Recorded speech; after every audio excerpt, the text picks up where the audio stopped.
Hello दोस्तों, स्वागत है आपका आपके अपने YouTube चैनल में। दोस्तों, आज हम साधारण ब्याज का पार्ट 9 पढ़ने वाले हैं। हमने इसके पार्ट 8 को कंप्लीट कर लिया है। और दोस्तों, यदि आप लोगों ने हमारे उन वीडियोस को नहीं देखा है तो सबसे पहले प्लेलिस्ट में जाकर उन वीडियोस को देखना। तो दोस्तों, बिना टाइम खराब किए हम डायरेक्टली चलेंगे क्वेश्चन की तरफ। क्वेश्चन आपके सामने है। अब देखिए दोस्तों, क्वेश्चन क्या है। किसी धन का साधारण ब्याज की 8% वार्षिक दर से 3 वर्ष का मिश्र धन 6,944 रुपए है, वह धन ज्ञात कीजिए। दोस्तों, हमें क्या फाइंड करना है? हमें मूलधन को फाइंड करना है। और दोस्तों, जब मैंने आपको बेसिक पढ़ाया था तो आपको एक बात बताई थी। वह बात क्या है? जब भी आपको मिश्र धन दिया हो, आपको दर भी दी हो, आपको समय भी दिया हो और आपको क्या फाइंड करना हो, जब भी आपको मूलधन को फाइंड करना हो, तो दोस्तों मैंने आपको एक फॉर्मूला बताया था। उस फॉर्मूले की मदद से आप ऐसे क्वेश्चंस को इजीली सॉल्व कर सकते हो। दोस्तों, यह फॉर्मूला कब लगाना है? जब आपको मिश्र धन दिया हो, दर भी दी हो, समय भी दिया हो, लेकिन आपको मूलधन को फाइंड करना हो, जब आप इस फॉर्मूले का यूज कर सकते हो। अब बात आती है दोस्तों, वह फॉर्मूला क्या है? Amount is equal to P bracket में 1 प्लस RT बटा 100। दोस्तों, इस फॉर्मूले का यूज करके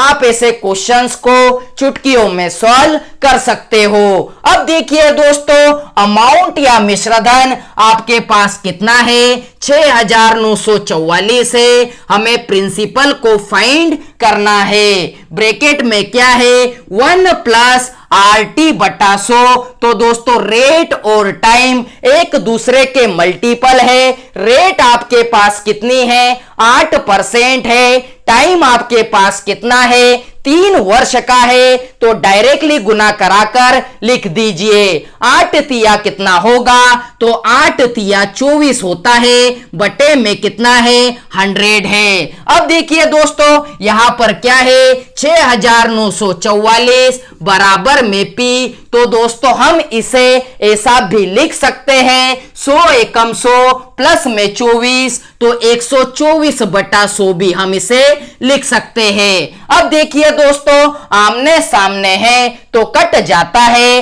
124 से काट लेते हैं। 124 एकम 124 होता है। 124 से यह 56 बार में कट जाता है। तो दोस्तों, यह जो बटे का 100 है, यह 56 के साथ में क्रॉस में गुना करेगा। तो दोस्तों, आपका मूलधन कितना निकल कर आएगा? 5,600 रुपए निकल कर आ जाएगा। अब देखिए दोस्तों, आप क्या करते हो? एक ट्रिक का यूज करते हो, लेकिन दोस्तों इस ट्रिक का यूज करने पर आप फंस सकते हो। अब देखिए दोस्तों, आप क्या करते हो? जो भी मिश्रधन आपको दिया हुआ है उसे लिख लेते हो। मिश्रधन आपके पास कितना है? 6,944 है। बटे में आप क्या करते हो? रेट और टाइम का गुना करवा देते हो। अर्थात दोस्तों, 8 तिया कितना होता है? 8 तिया 24 होता है। और इसे 100 में ऐड कर देते हो। अर्थात दोस्तों, 100 प्लस में 24 कितना होता है? 124 होता है। और यहां पर आप 100 का इंटू करवा देते हो। अब देखिए दोस्तों, 124 एकम 124, 124 से यह 56 बार कट जाता है। तो 56 गुना में 100 कितना होता है? 5,600 होता है। लेकिन दोस्तों, यह ट्रिक कहां तक सीमित है? जब तक आपको रेट और टाइम नॉर्मल तरीके से दिया हो। यदि आपको रेट या टाइम में से कोई एक पूर्णांक में आ जाए तो दोस्तों आप इसे ऐसे सॉल्व नहीं कर सकते। दोस्तों आपको कैसे सॉल्व करना है, इस फॉर्मूले को लगाकर ही सॉल्व करना है। यदि आपको रेट या टाइम में से कोई पूर्णांक में भी आ जाए तो दोस्तों आप इस फॉर्मूले का यूज करके उसे भी सॉल्व कर सकते हो। तो दोस्तों उम्मीद करता हूं कि आपको यह क्वेश्चन समझ में आया होगा।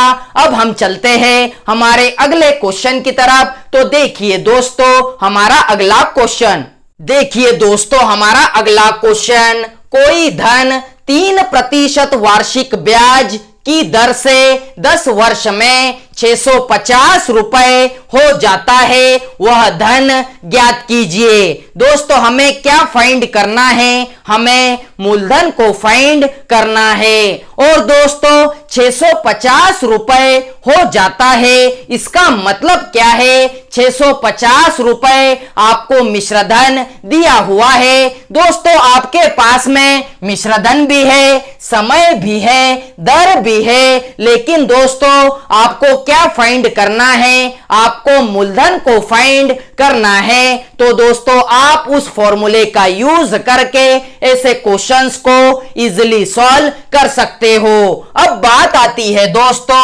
वह फॉर्मूला क्या है, amount is equal to P bracket में 1 प्लस RT बटा 100। अब देखिए दोस्तों हमारे पास में अमाउंट या मिश्रधन कितने रुपए है, 650 रुपए है, और हमें प्रिंसिपल को या मूलधन को फाइंड करना है। ब्रैकेट में क्या है, 1 प्लस RT, दोनों एक दूसरे के मल्टीपल है। रेट आपके पास कितनी है, 3% है। टाइम आपके पास कितना है, 10 वर्ष का है। तो दोनों का गुना करा के डायरेक्टली लिख दीजिए। 10 तिया कितना होता है, 10 तिया 30 होता है, बटे में फॉर्मूले का 100 हमने लगा दिया।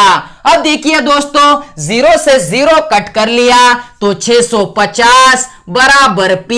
और दोस्तों हम इसे ऐसा भी लिख सकते हैं, 10 एकम 10 प्लस में 3, 13 बटा 10 भी हम इसे लिख सकते हैं। अब देखिए दोस्तों आमने सामने है तो कट जाता है, 13 से काट लीजिए, 13 एकम 13, 13 पंजे 65 और ये 0। दोस्तों यह जो बटे का 10 है यह क्रॉस में 50 से गुना करेगा तो दोस्तों आपका मूलधन कितने रुपए निकल कर आएगा, 500 रुपए निकल कर आ जाएगा। दोस्तों यह तो हुई पहली ट्रिक। अब दूसरी ट्रिक को भी देख लीजिए, क्वेश्चन के हिसाब से आपको ट्रिक को लगाना है। यदि दोस्तों आपके पास में रेट और टाइम नॉर्मल दिए हो तो आप इस ट्रिक का यूज करना जो मैं आपको बताने वाला हूं। यदि आपको रेट और टाइम दोनों में से कोई एक पूर्णांक में दिया हो तो दोस्तों आपको यह फॉर्मूला लगाना है। अब देखिए दोस्तों हमारी ट्रिक क्या है, मिश्रधन आपके पास कितना है, 650 है, तो मिश्रधन को लिख लिया। बटे में आप क्या करते हो, दर और समय का गुना करवाते हो। अर्थात दोस्तों 3 गुना में 10 कितना होता है, 3 गुना में 10 30 होता है। इसे 100 में ऐड कर दीजिए, 100 प्लस में 30 130 होता है, और यहां पर इंटू करवा दीजिए 100 का। अब देखिए दोस्तों 0 से 0 को कट किया, 13 एकम 13, 13 पंजे 65 और ये 0। अब देखिए दोस्तों 50 गुना 10 कितना हो जाएगा, तो 500 हो जाएगा। तो दोस्तों इस तरीके से भी आप फाइंड कर सकते हो। तो दोस्तों उम्मीद करता हूं कि आपको यह टाइप समझ में आया होगा। अब हम चलते हैं हमारे अगले क्वेश्चन की तरफ। तो देखिए दोस्तों हमारा अगला क्वेश्चन, देखिए दोस्तों हमारा अगला क्वेश्चन, किसी धन पर साधारण ब्याज की दर 10% से बढ़ाकर 12.5% कर देने पर किसी व्यक्ति की वार्षिक आय में 1250 रुपए की वृद्धि हो जाती है, मूलधन कितना है। अब देखिए दोस्तों, रेट जो थी 10% से बढ़ाकर 12.5% कर देने पर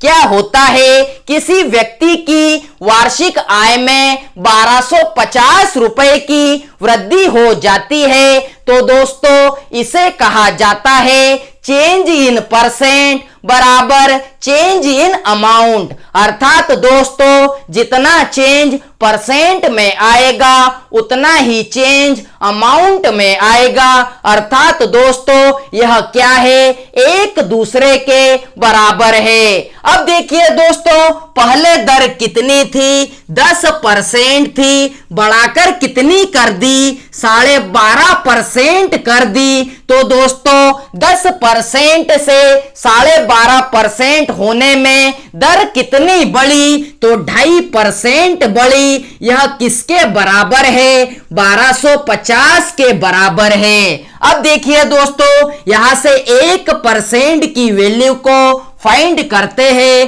तो 1250 बटे में 2.5। अब देखिए दोस्तों, यहां से पॉइंट हटेगा तो एक 0 ऊपर चला जाएगा, 25 से काट लेते हैं, 25 एकम 25, 25 पंजे 125 होता है, और यह 2 0 हमने लगा दिए। अब देखिए दोस्तों, 1% जब 500 रुपए को इंडिकेट करता है, तो 100% की वैल्यू निकालने के लिए हम क्या करेंगे, इसके आगे 2 0 लगा देंगे। अर्थात दोस्तों हमारा मूलधन कितना है, तो 50,000 रुपए है।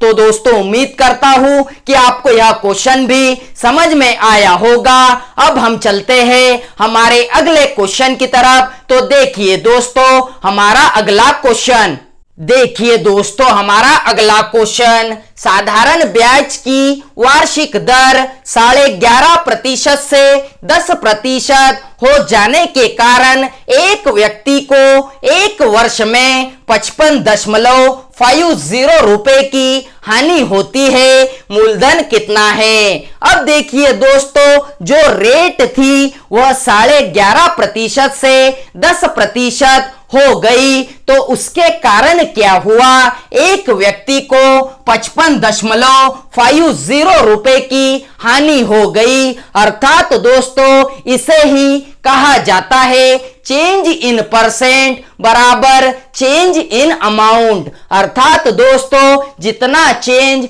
परसेंट में आएगा उतना ही चेंज अमाउंट में आएगा। अर्थात दोस्तों यह एक दूसरे के बराबर है।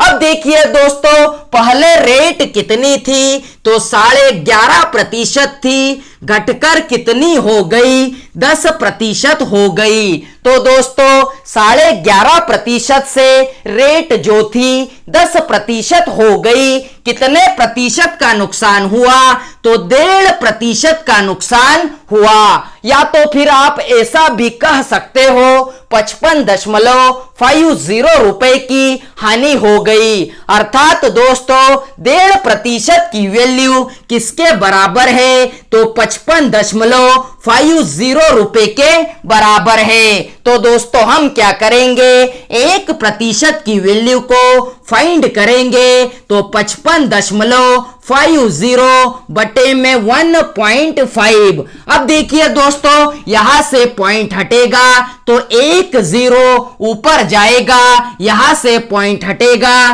तो 2 0 नीचे आ जाएंगे। अब देखिए दोस्तों 2 0 से 2 0 को कट किया, 15 से काट लेते हैं, 15 एकम 15, 15 तिया 45 होता है, बचेगा 10, और 15 साते 105 होता है। अर्थात दोस्तों 1% किसे इंडिकेट करता है, 37 रुपए को इंडिकेट करता है। तो 100% की वैल्यू को फाइंड करने के लिए इस 37 के आगे 2 0 लगा दीजिए। अर्थात दोस्तों आपका मूलधन कितना है, तो 3,700 रुपए है। तो दोस्तों उम्मीद करता हूं कि आपको आज के सारे टाइप समझ में आए होंगे। आज के वीडियो को बस यही तक रखते हैं। यदि आप लोगों को हमारा यह वीडियो अच्छा लगा हो तो वीडियो को ज्यादा से ज्यादा लाइक कीजिए, शेयर कीजिए, सब्सक्राइब कीजिए और हां, बेल आइकन को जरूर दबाएं जिससे कि हमारे आने वाले वीडियोस आपको प्रॉपर वे में मिल सके। जय हिंद।